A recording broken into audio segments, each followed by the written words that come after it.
Hi സുഹൃത്തുക്കളെ, ഞാൻ നിഷാദ്.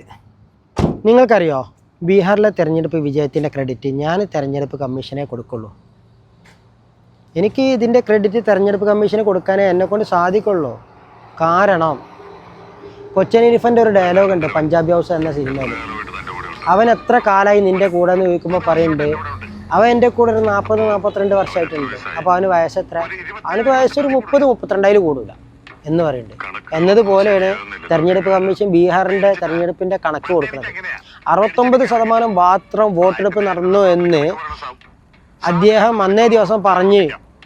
പക്ഷെ മൊത്തം ജനങ്ങൾ വോട്ട് ചെയ്ത കണക്ക് നോക്കുമ്പോൾ 1.5 കോടി ജനങ്ങൾ വോട്ട് ചെയ്തിട്ടുണ്ട്. അവിടെ വോട്ട് ലിസ്റ്റിലുള്ള ആൾക്കാർ മൊത്തം കൂട്ടിക്കഴിഞ്ഞാൽ 7 കോടിക്ക് താഴെയുള്ളൂ. മൊത്തം ജനങ്ങൾ ചെയ്തു കഴിഞ്ഞാൽ 50 ലക്ഷം വേറെയാണ്. പക്ഷെ 59 ലക്ഷം 69% ഇലക്ഷനിൽ വോട്ട് ചെയ്തിട്ടുള്ള ആൾക്കാർ ഇലക്ഷൻ കമ്മീഷന്റെ നിയമപ്രകാരം. ബാക്കി എവിടെ നിന്ന്? ഇലക്ഷന് മുമ്പ് 65 ലക്ഷം പേരുടെ വോട്ട് വെട്ടിമാറ്റി. ഇതൊക്കെ നിങ്ങൾ അംഗീകരിക്കണ്ടോ? ഇതൊക്കെ നിങ്ങളെ വീട്ടിലും വരും. ഈ BJP ഭരണം കൊണ്ട് ബുദ്ധിമുട്ടാൻ പോകുന്നത് പ്രതിപക്ഷ പാർട്ടി അണികൾക്ക് മാത്രമൊന്നുമല്ല, BJPക്കാരും കുടുങ്ങും, അവരുടെ വീട്ടിലും എത്തും. ഈ ഫാസിസ്റ്റ് ഭരണകൂടം എല്ലാവരും കഴിഞ്ഞ് കഴിഞ്ഞാൽ അവരെ വീട്ടിലും എത്തും.